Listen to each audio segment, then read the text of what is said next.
Magandang araw pong muli sa inyo mga kaibigan and welcome po sa aking channel. Ngayon pag-usapan natin itong isang sinasabi ko nga sa inyo na pasaway.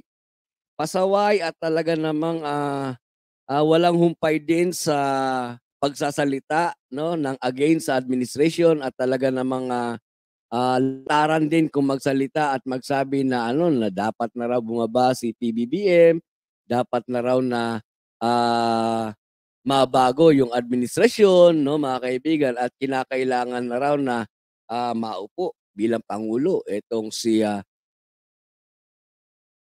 VP Sara,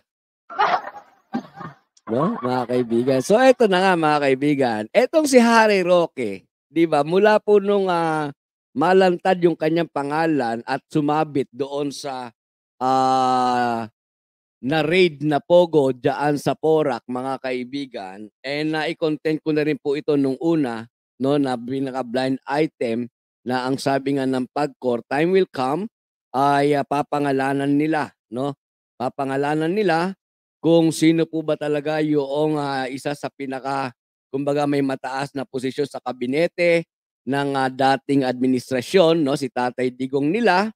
And eto na nga mga kaibigan, noong magkaroon ng hearing sa Senate no mga kaibigan, I think Congress o Senate, I think Senate no mga kaibigan.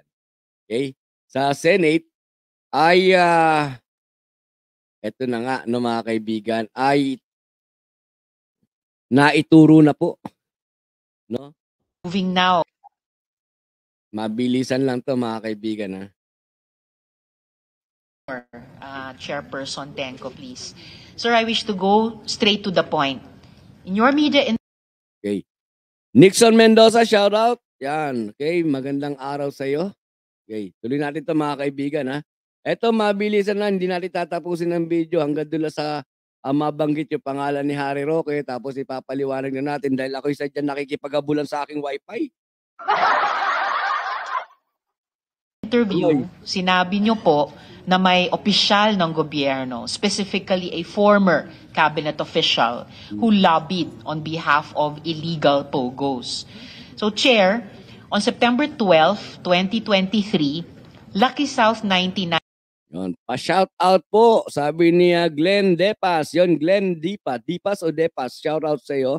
And kung may mga katabi ka dyan, kasama ka dyan na nanonood din sa ating channel, shout out sa inyong lahat.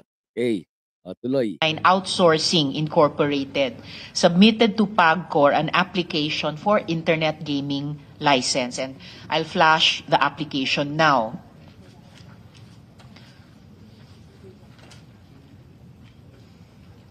Forward natin. Yung tanong ko tungkol dun sa former cabinet official who lobbied on behalf of illegal POGOs. Magandang umaga po. Magandang umaga po. Risa.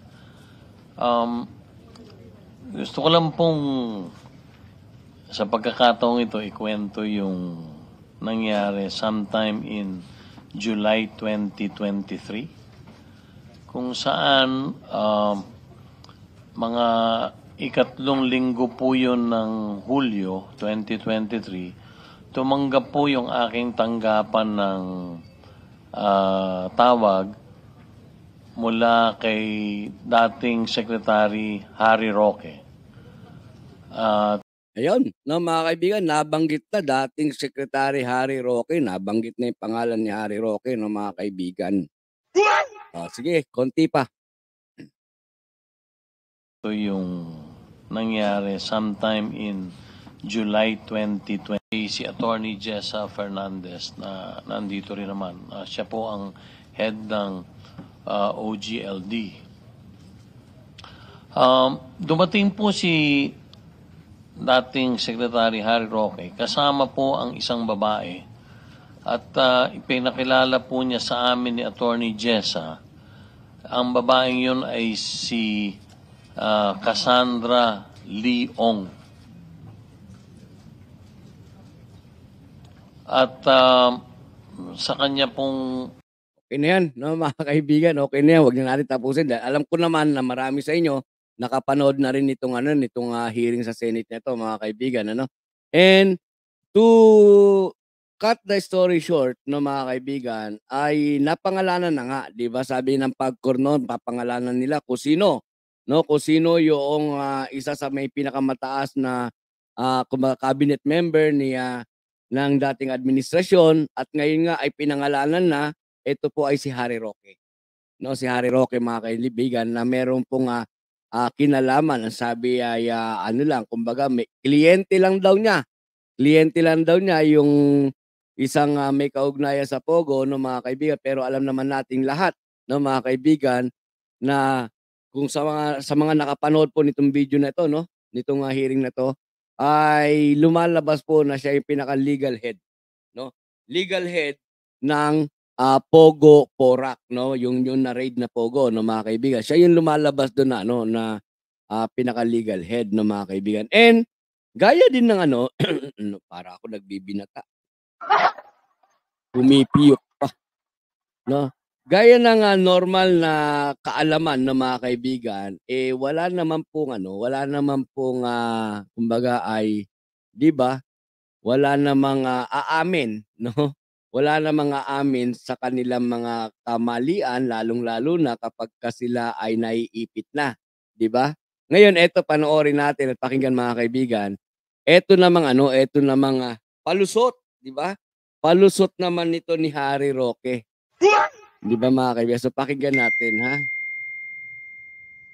Kasi ganito tayo, 'di ba? Kapagka tayo may sinabi, meron tayong narinig, meron tayong nabasa, meron tayong nabalita, ibinabalita rin natin. And binibigyan din natin ng pagkakataon yung kabilang panig, mga kaibigan, na magsalita naman, 'di ba? O so pakinggan natin yung pangangatwiran naman nitong si Harry Mau. O, mga kaibigan, pakinggan natin. Fast forward. Sa internet. Unang-una po, sa pagdinig ng Senado kanina tungkol dito sa Pogo sa Porac, wala pong sinabi si Chairman Tenco na ako daw ay naglabi para sa isang illegal na Pogo. Sabi niya wala raw sinabi, 'di ba? Oh. Kinakailangan ba naman kasing direkta na, opo, naglabi po si Harry Roque, 'di ba? Ang sinabi doon, mga kaibigan, nung tagapagsalita na pinakinggan natin kanina na sa unang bahagi lang, 'di ba? Ay pumunta si Harry Roque and a certain lady na yun nga yung kanyang kliyente. Pero dito ay hindi naman daw sabi ni Harry Roque. Ang sinabi po niya, ako po'y nakipagpulong sa kanya noong July para po humingi ng rescheduling of payment doon sa mga dapat bayaran ng Sa suma total, no, dito sa pangangatwiran dito ni Harry Roque, mga kaibigan, natural, hindi niya aaminin, 'di ba? Natural, mangangatwiran siya. Knowing na, ano ba yung pagkakakilala ng mga Pilipino kay Attorney Harry Roque, 'di ba? Reyna ba o Hari? 'Di ba? O Reyna o Hari, kahit na ano pa ron, mga kaibigan, 'di ba? Ng Marites. Walang totoo. Lahat ng sinabi ni Harry Roque puro galing sa Marites. So suma total, mga kaibigan, hindi naman talaga aamin itong si ano. Although sabi na nga doon sa Senate hearing, 'di ba? Na pinalabas doon na siya yung pinaka-legal head, no, legal head ng na raid na Pogo, mga kaibigan, pero ito ay pinasinungalingan pa rin ni Harry Roque, no, mga kaibigan. 'Yon. Pasensya na po kayo kung medyo. Ngayon, ito, mga kaibigan, kung meron kayong mga additional na komento dito po sa pinag-usapan natin tungkol po sa pagiging pagkakabanggit kay Attorney. Ayan, Attorney Harry Roque, na siya ang pinaka-legal head ng Pogo na na-raid, no, mga kaibigan. Paki-comment nyo lang po dyan sa comment section sa baba, no, mga kaibigan, dahil yan ay aking binabasa. Okay? Ngayon, mga kaibigan,